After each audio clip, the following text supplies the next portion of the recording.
Hello everyone, welcome to our channel Online GS by Divakar and this is Satyam Parmar. I hope all are you well. तो जो lecture series चल रही थी हमारी current affairs plus environment plus geography की, उसका ये part 14 है। पार्ट 13 तक हमने देख चुके हैं और जो पार्ट 13 तक आप देखना चाहो तो यूट्यूब पर जाओगे, online GS by Diwakar search करेंगे तो वहाँ पे आपको प्लेलिस्ट में जाएंगे। प्लेलिस्ट में आपको 1 से लेकर 13 तक सभी लेक्चर सीरीज़ मिल जाएंगी सीक्वेंस से, आप उनको वहाँ से देख सकते हैं। ये जो इन्वायरमेंट प्लस करंट अफेयर है वो आपकी कोई भी परीक्षा हो, चाहे वो UPSC हो, PCS हो या फिर नेट हो, टेट हो, सेट हो, सीटेट या फिर TGT PGT, कोई भी सब्जेक्ट हो, कोई भी एग्ज़ाम हो, उसके लिए ये काफ़ी इम्पोर्टेंट है। आप किसी भी एग्ज़ाम के लिए देख सकते हैं इसको, क्योंकि इन्वायरमेंट काफ़ी इम्पोर्टेंट टॉपिक है जो कि हर एग्ज़ाम में पूछा जाता है, तो आप इसको देख सकते हैं। अगर आपको PDF चाहिए तो PDF के लिए आप प्ले स्टोर पर जाकर GS बाय दिवाकर सर्च करेंगे, वहाँ से आप डाउनलोड करके PDF पा सकते हैं। उसके बाद अगर आप व्हाट्सएप ग्रुप में ज्वाइन होना चाहते हैं तो व्हाट्सएप ग्रुप में आप इस पर मैसेज करें और वहाँ से आपको व्हाट्सएप ग्रुप ओपन हो जाएगा। मैसेज करने के बाद आप सर को बोल सकते हैं तो आपको ज्वाइन कर लिया जाएगा, ठीक है। तो ये तो रहा हमारा इंट्रोडक्शन। अब इसके बाद हम देखते हैं अपने टॉपिक की तरफ। कल तक हमने देख लिया था, यहाँ तक कवर कर लिया था। कुछ फैक्ट थे, सर्वाधिक जैव विविधता कहाँ पाई जाती है, जैव विविधता, इकोलॉजी, इनसे संबंधित जो फैक्ट थे वो हमने देख लिए थे। इसके आगे हम आज से शुरू करते हैं, तो चलिए शुरू करते हैं।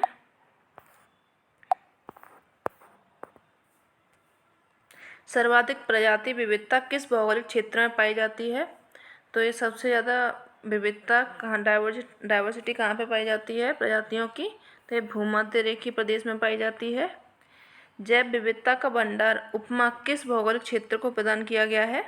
तो ये किया गया है उष्णकटिबंधीय वर्षा वन को किया गया है, ठीक है। नेशनल बायोडाइवर्सिटी एक्शन प्लान 2006 किस लिए प्रारंभ किया गया था? तो ये किस लिए किया गया था? जैव विविधता की सही कार्य योजना शुरू करने के लिए शुरू किया गया था। क्या नाम क्या था इसका? नेशनल बायोडाइवर्सिटी एक्शन प्लान 2006, ठीक है। संसार में किस देश में वनों में सर्वाधिक जैव विविधता पाई जाती है?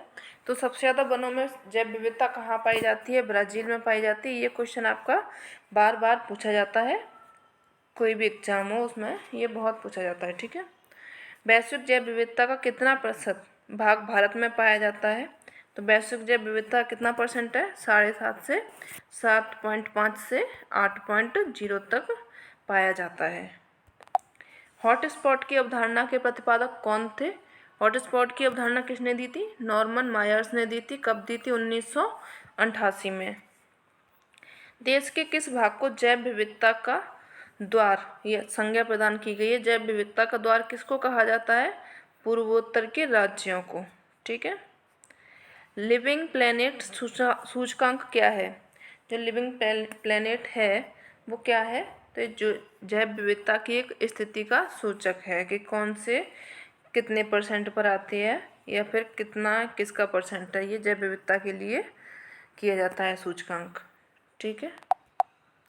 अब देखिए कुछ विश्व के हॉटस्पॉट क्षेत्र हैं और वो कहाँ पर हैं देश में, वो दिए गए हैं। तो इनको फटाफट से हम देख लेते हैं। बाकी के आप अगर इनको लिखना चाहें नोट्स में, अपने नोट्स शॉर्ट जो बना रहे हो उसमें लिखना चाहें तो उसमें लिख लीजिए, और नहीं तो आपको PDF मिल जाएगी, ठीक है। तो ये हॉटस्पॉट दिए गए हैं, ये उनकी अवस्थिति यानी देश की जगह कहाँ पर ये स्थित है। तो उष्णकटिबंधीय एंडीज कहाँ पे है आपकी पर्वत श्रेणी? दक्षिण अमेरिका में है, तो ये दक्षिण अमेरिका में हो गया। टुम्स चोको मैग्डालेना ये कहाँ पे है? दक्षिण अमेरिका में। मैड्रियन पाइन ओक वुडलैंड्स ये कहाँ पे? उत्तर व मध्य अमेरिका में हो गया। सेराडो हो गया कहाँ पे? दक्षिण अमेरिका में।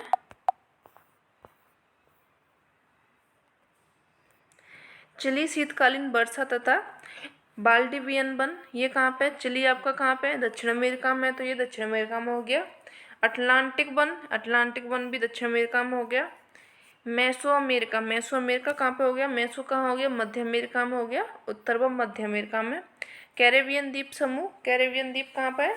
उत्तर व मध्य अमेरिका में। कैलिफोर्निया वानस्पतिक फ्लोरिस्टिक प्रांत ये कहाँ पे है? उत्तर व मध्य अमेरिका में।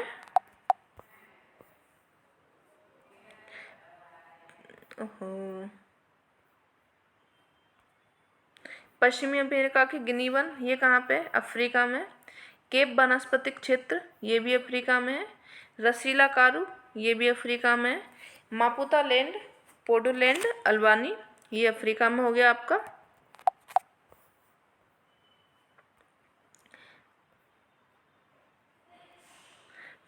पूर्वी अफ्रीका के तटीय वन ये भी अफ्रीका में हो गया। पूर्वी एफ्रोमोंटेन अफ्रीका में हो गया ये आपका। हॉर्न ऑफ अफ्रीका ये भी अफ्रीका में हो गया। मेडागास्कर तथा हिंद महासागर द्वीप समूह ये अफ्रीका में हो गया।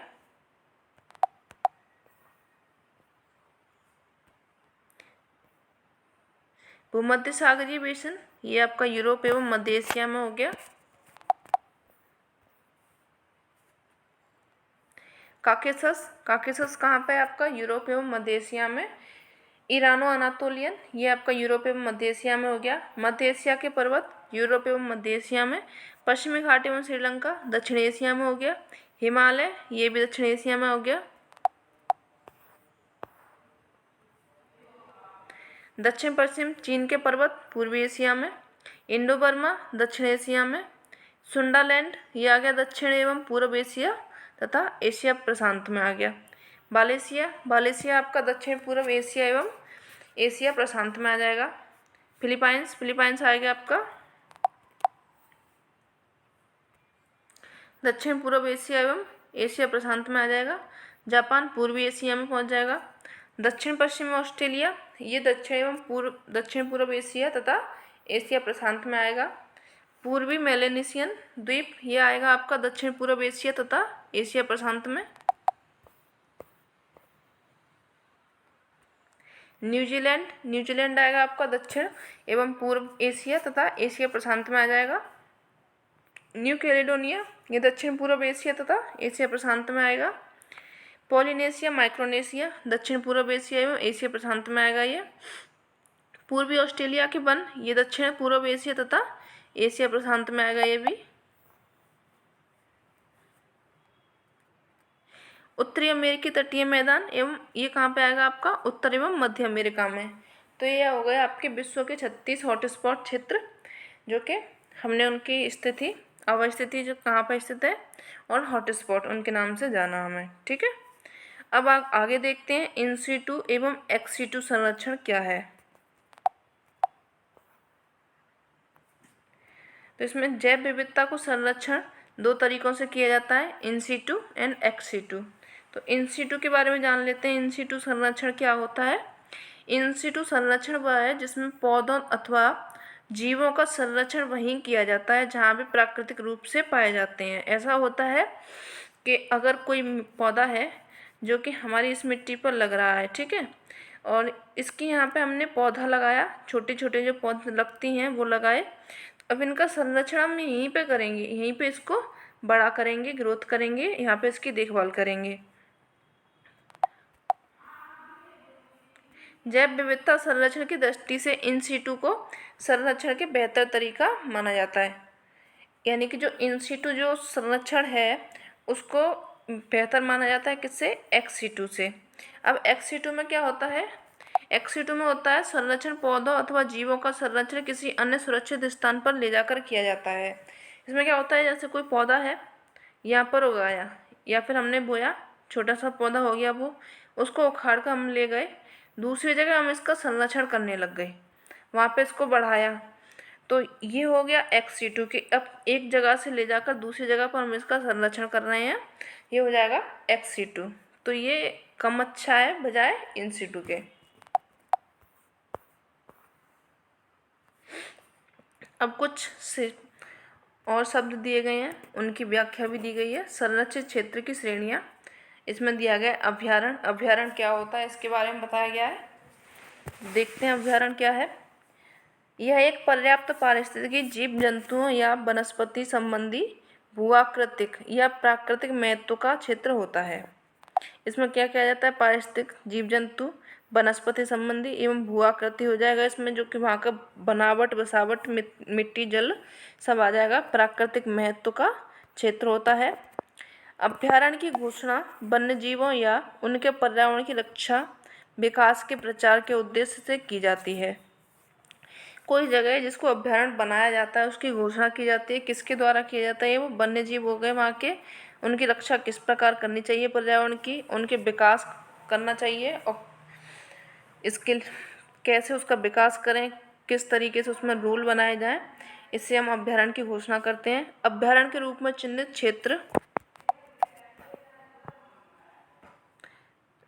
क्षेत्र के अंदर रहने वाले लोगों को कुछ अधिकारों की अनुमति दी जाती है। जो अभ्यारण्य है वहाँ पे घोषित हो गया कि अभ्यारण्य में घोषित किया जाता है, तो उसके अंदर जो लोग रहते हैं उनको कुछ अधिकार दिए जाते हैं कि हाँ वो ये सब कर सकते हैं कि वहाँ से किसी को लकड़ी काटना है तो जो कितने % में काटना है, क्या करना है, वो उनको अधिकार दिए जाते हैं। ठीक है, अब आते हैं राष्ट्रीय उद्यान क्या होता है। नेशनल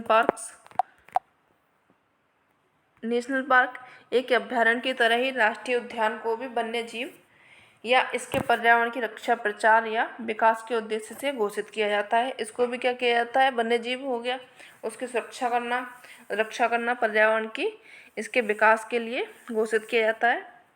एक अभ्यारण्य और एक राष्ट्रीय उद्यान के बीच अंतर मुख्य रूप से इसके अंदर रहने वाले लोगों के अधिकारों के संदर्भ में है। इसमें क्या होता है, अभ्यारण्य और नेशनल पार्क में अंतर कि जो इसके अंदर जो लोग रहते हैं उनको क्या अधिकार दिया गया है और अभ्यारण्य को क्या अधिकार दिया गया है, इसमें अंतर होता है। तो इसी में राष्ट्रीय उद्यान और अभ्यारण्य बोला जाता है। एक अभ्यारण्य जहाँ कुछ अधिकारों की अनुमति दी जा सकती है के विपरीत राष्ट्रीय उद्यान में किसी भी प्रकार की अनुमति नहीं होती है। अभ्यारण्य क्या होता है, वहाँ पर लोगों को अनुमति दी जा सकती है कि हाँ थोड़ी बहुत आप लकड़ी काट सकते हैं या फिर वहाँ पे अपना कोई भी काम थोड़ा सा कर सकते हैं। लेकिन जो राष्ट्रीय उद्यान होता है उसमें जो लोग रहते हैं उनको अनुमति नहीं दी जा सकती है कि आप वहाँ से काटने, पेड़ वेड़ काटने या पशु चराई करें, ये सब आपको नहीं दी जाती है। राष्ट्रीय उद्यान के अंदर पशुओं को चरने की अनुमति नहीं दी जाती है, जबकि अभ्यारण्य में मुख्य वन्यजीव वार्डन को पशुओं को चराने की विनियमन, नियंत्रण, प्रतिबंधित करने का अधिकार होता है। जो राष्ट्रीय उद्यान का होता है विनियमन करता है, यानी कि जो देखरेख करता है, वार्डन जो होता है, उसको अनुमति नहीं होती है कि वहाँ पे वो अपने पशुएं ले जाए और उनको चराए या फिर उनको अपने घरेलू नीड्स के लिए थोड़ी बहुत लकड़ी काट सके। ये सब उनको अधिकार प्राप्त नहीं होते हैं।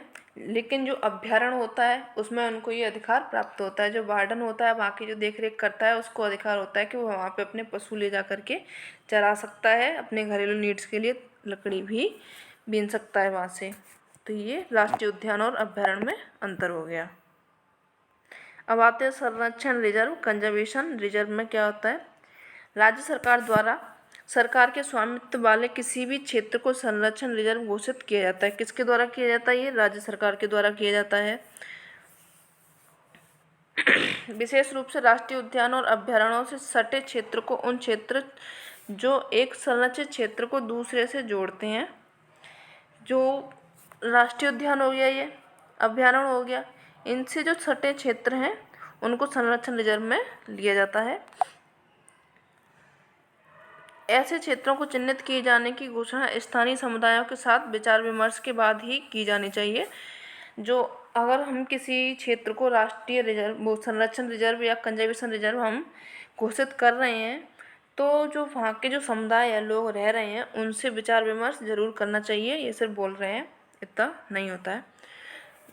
तो संरक्षण रिजर्व की घोषणा भूदृश्य, सीस्केप, वनस्पति, जीव तथा उनके आवास की रक्षा के उद्देश्य से की जाती है। एक संरक्षण रिजर्व के अंदर रहने वाले लोगों को अधिकार प्रभावित नहीं होते हैं। जो संरक्षण रिजर्व घोषित किया जाता है तो जो संरक्षण रिजर्व में लोग रहते हैं उनके ज़्यादा कोई अधिकार जो होते हैं वो प्रभावित नहीं होते हैं कि वहाँ से वो वन लकड़ी चराई वगैरह नहीं कर सकते हैं, ये सब उनका हो सकता है। ठीक है। अब सामुदायिक रिजर्व हो गया, कम्युनिटी रिजर्व। इसमें राज्य सरकार द्वारा किसी भी निजी या सामुदायिक भूमि को सामुदायिक रिजर्व घोषित किया जा सकता है। यानी किसी की प्राइवेट जो भूमि है, जमीन है, उसको सामुदायिक रिजर्व घोषित किया जा सकता है, जिसमें राष्ट्रीय उद्यान, अभ्यारण्य, संरक्षण अभियान शामिल नहीं होते। यानी कि इसमें क्या होता है, राष्ट्रीय उद्यान भी शामिल नहीं है, अभ्यारण्य शामिल नहीं है और संरक्षण अभियान भी शामिल नहीं होते हैं।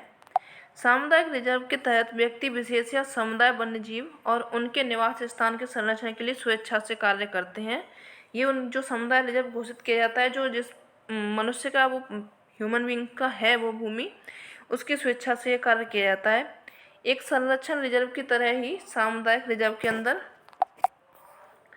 रहने वाले लोगों को अधिकार प्रभावित नहीं होते हैं। यानी कि जो सामुदायिक रिजर्व है जिसको घोषित किया गया है, उसके अंदर जो लोग रह रहे हैं उनके कोई भी अधिकार प्रभावित नहीं होंगे। अगर वो जगह सामुदायिक संरक्षण या रिजर्व में घोषित हो चुकी है तो उसको ऐसा नहीं लगेगा कि हम बंधन में बंध चुके हैं, उसको कोई अधिकार प्रभावित उससे नहीं होने हैं। ठीक है।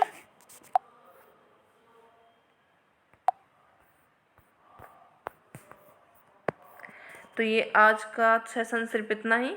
यहाँ तक हमारी एक और PDF कवर हो चुकी है। ठीक है, ये इसका लास्ट पेज था। तो अगर आपको PDF चाहिए तो आप मैसेज कर सकते हैं व्हाट्सएप पर, ऐप डाउनलोड कर सकते हैं GSY दिवाकर, वो आपको प्ले स्टोर पर मिल जाएगा। ठीक है। और सेशन कैसा लगा ये भी बताएं, फ्रेंड्स तक शेयर करें, चैनल को लाइक करें, सब्सक्राइब करें एंड कमेंट भी करें। मिलते हैं कल इसके आगे एक और लेक्चर लेकर, सेशन लेकर, बढ़िया सा लेके आते हैं हम। आप देखिएगा उसको और लेक्चर को आप पूरा देखें। ठीक है, तभी अच्छे से आपको समझ में आएगा। आपको छोड़ना नहीं है, क्योंकि अभी तो हम क्या करते हैं, छोड़ते हैं, लेकिन जब पेपर आता है सिर पर तो हम उसको फिर ढूंढते हैं, कहीं से तो कुछ मिल जाए, कहीं से तो कुछ मिल जाए। तो ऐसा आपके साथ ना हो, आप इसको शुरू से लेकर एंड तक देखें, आपको काफ़ी लाभ होगा इससे। बहुत छोटे छोटे से जो की पॉइंट है वो इसमें हमने कवर किए हैं और करंट जो अब तक का था सभी एडम में किया है। आप डेटा आपको लेने की ज़रूरत ना पड़ेगी, इसमें हमने सारा कलेक्ट कर लिया है। आपको सिर्फ अपना पढ़ना है, PDF पढ़नी है और शॉर्ट नोट बनाने हैं, जिससे आपको एग्ज़ाम में आने पर सिर पर कोई बोझ ना लगे। ठीक है, तो मिलते हैं हम कल नेक्स्ट सेशन में। तब तक के लिए धन्यवाद।